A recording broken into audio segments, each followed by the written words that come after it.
This is At Last, Etta James, Angelina Jordan, and Beyonce. Which version do you prefer? Question mark. This is from Angelina Jordan Fanclub Mosarz. That's Grandma Mary's site. I'm assuming they put it together. I don't see any credits for anybody else. And it should be should be a good one. Okay, At Last.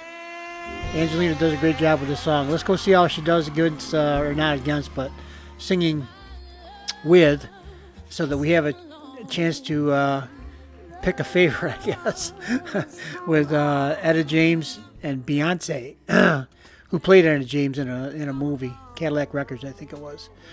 So let's watch. This should be really good. It can't be bad because Angelina's in it.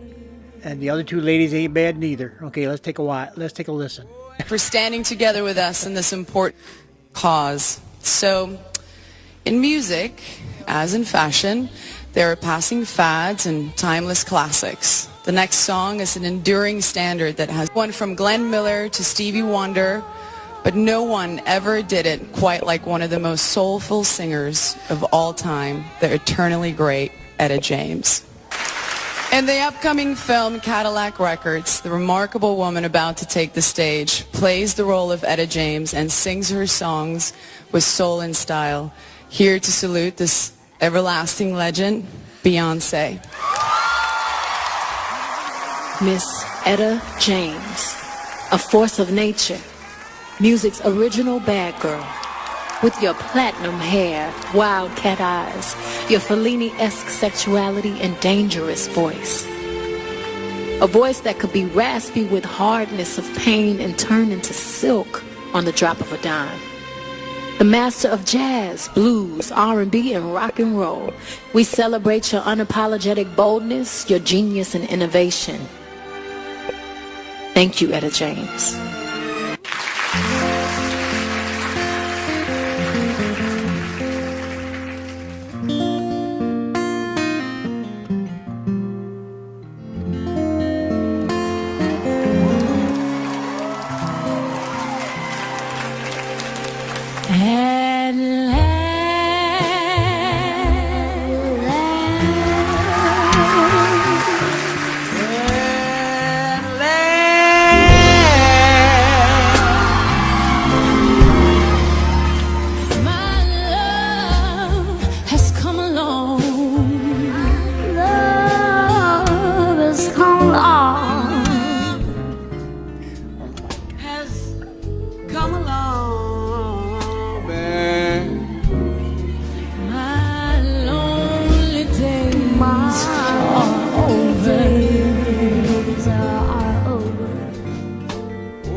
I found a thrill, hey, a thrill to pass my cheek to, a thrill that I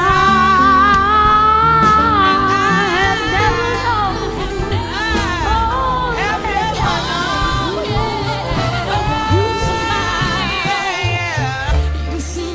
known. You smile, oh, the smell was cast. Oh, and then the smell was cast. And then the spell was cast. And here we are in heaven. And here we are. We're in heaven. For you are mine. For you are mine. For you are mine.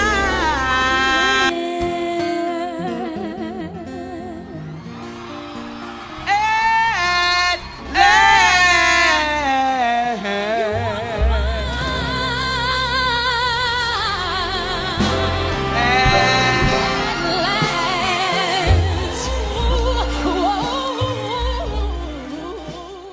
If it wasn't for you, Etta James, artists like me would not have this opportunity. God bless you. Everyone give it up for Etta James. Love you.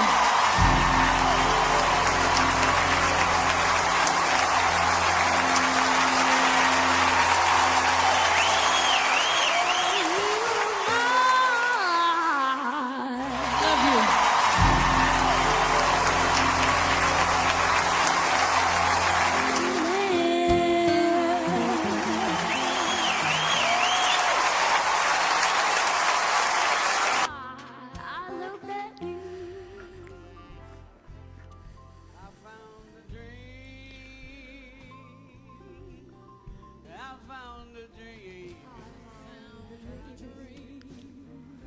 Okay.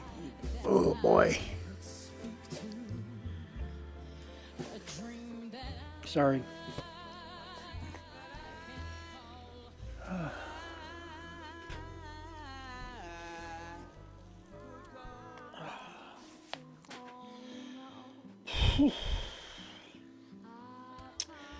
What do you say after that, right? Thank you, Mosarz. Thank you, Grandma Mary, for putting this out. It appears as though it was done 3 years ago, give or take, or put out 3 years ago.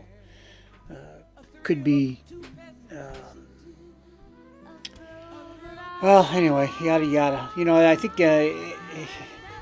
So you got 3 of the greats. I'm biased, so you already know what I'm going to say, probably, give or take a few words. And Etta James, I mean, I've listened to her sing that song and at all different ages, and she did it differently, as any jazz singer would probably do every time. Basically, jazz allows you to reflect your mood and your personality a lot more than some standard note by note kind of singings, And of course, Beyonce is huge, worldwide talent, great voice. Etta James, soulful. She's a great voice in a different way, really. Beyonce is a great singer, but the best one, you knew I was going to get there, didn't you? The best one in my mind is Angelina, for a lot of reasons, and I'll tell you why. First of all, I'm biased, so I'm not going to say anything else anyway. I honestly believe she's the best singer that's ever lived, for a variety of reasons. Not just her singing. Some of it's her person, her character, her family, the whole thing around Angelina, and the way she connects to our souls through our hearts, through her voice, through her resonance, through her whatever you want to call it. Okay, you know, and we all struggle with the words because there are no words. So I probably should move this closer right now. Oh boy. So from the first opening part of that, after the Beyonce was doing the introduction, and then the first notes that Angelina sang on this video, just I was done. You know, I already declared a winner right then, but I was gonna anyway, probably. But you know, I'll give Beyonce and Etta a chance. You know, I'll give them a listen. You know, but I got my my bias, and that's it. I admit it. But Etta James was great. That Beyonce is great. And Angelina's the best, in my opinion. That's just me. You can love who you want. Beyonce's got, millions of fans, hundreds of millions of fans, whatever it might be, billions maybe. And she deserves them. I'm not saying she doesn't. But I think someday, not too far in the distant future, we're going to see Angelina not only reach the world with her voice, but I think she's going to help unite the world in some way. And because I think she's got the power to do it. Beyonce has a great voice. She doesn't always touch my soul like Angelina does. Angelina touches me every time. And part of that's my willingness to be touched, I would guess. I allow myself to be open to what Angelina brings to the table. I suppose that's part of it. But I think that, she's great. She just has something that the rest don't have. She's got extra stuff. And that's the part we struggle to define. But it's there. It's undeniable to me. My whole life listening to music, and she's the only one ever to consistently be able to bring me to tears. There's something there for me and for many others. That's why you guys are here, most of you. Because you feel that. And you know it. And articulating it's a whole different thing. So, there we go. I'm just going to leave it there. So, the title of the video was, which version do you prefer? I prefer Angelina's version myself. Okay? And,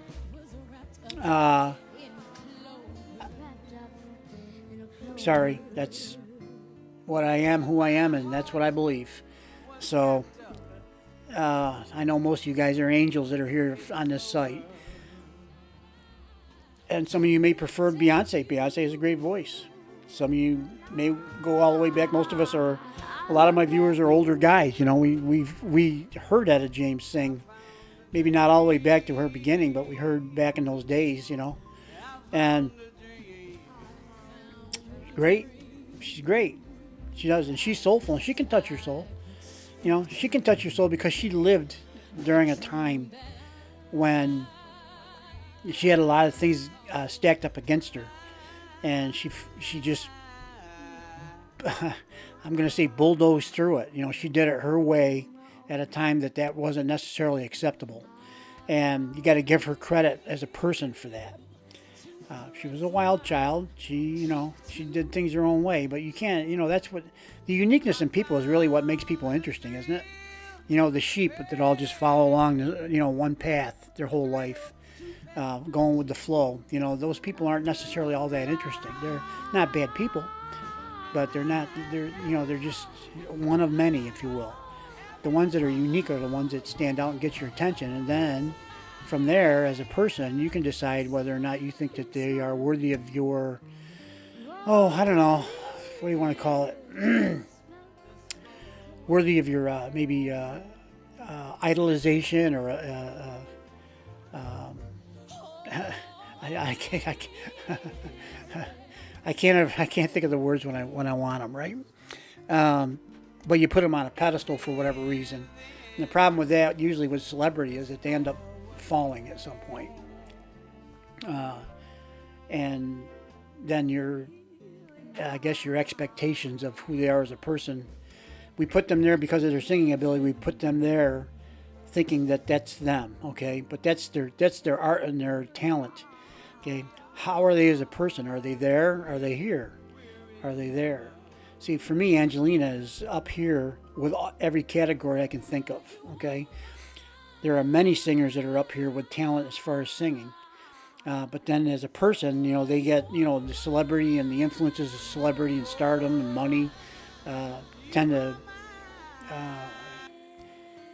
have bad influences or bad results on some people, and we've seen it all. We've seen a lot of great ones fall. There's still some that make it all the way through too. That's fine.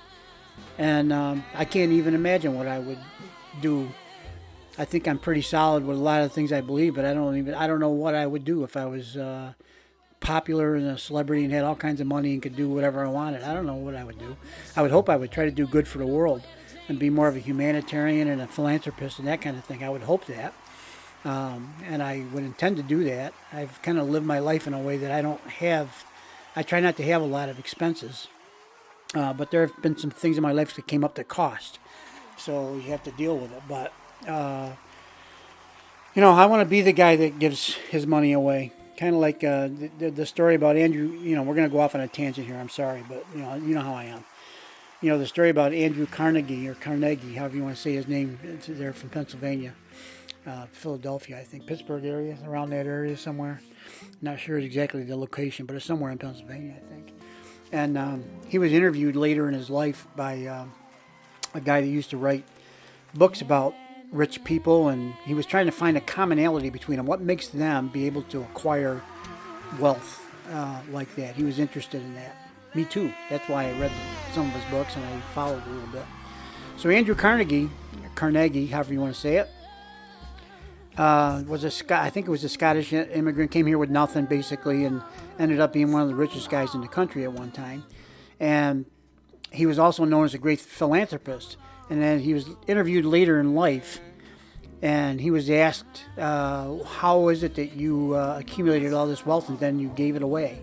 And he said, when I came here, I had nothing. He said, and I determined that for the first half of my life, I was going to work as hard as I could and make as much money as I could. And for the second half of my life, I was going to give it all away. Bold statement. So he became one of the richest men in the country, mostly through steel works and so on. And he did end up giving away most of his fortune. And the interviewer that was talking to him said, well, Mr. Carnegie, didn't you find that difficult to do, Mr. Carnegie? And he said, the most difficult part of that was determining where the halfway point of my life was. He said, first half I was going to accumulate, the second half I was going to give it away. So where's that middle part? Where's that part where I draw the line and say, done making, now I'm giving, okay? And that's kind of what he didn't say it that way, but that's, tongue in cheek. But he's that's what he decided to do. You got to admire somebody like that, right? I do. To be able to accumulate that and give it away. Anyway, there's my Steve rant for today. To make this long video even longer and to annoy and bother you, my viewers. I'm sorry about that. Sometimes these little stories, I think, I'm Irish, so I tend to tell things by way of story. I guess you guys should probably notice that a little bit. Let's end of it here before I continue on with another story, which I have on the tip of my tongue, and we'll get out of here. Thanks for listening, guys, and we'll see you on the next one, okay? Bye-bye. I could speak to a dream that I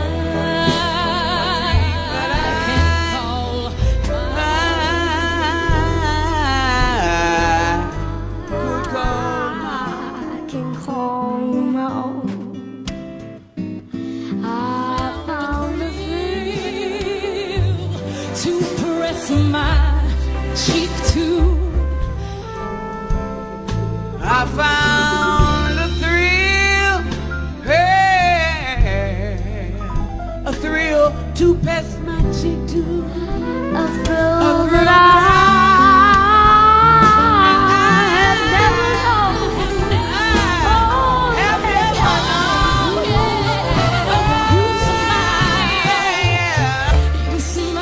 You smile, you smile, oh, the smell.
opportunity.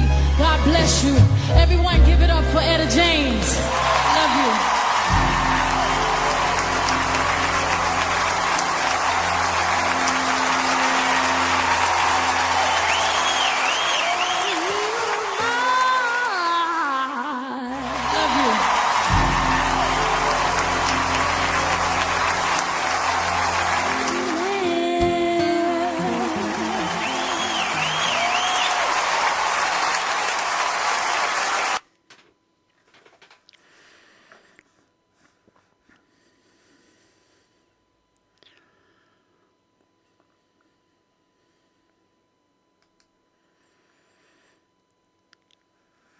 Okay.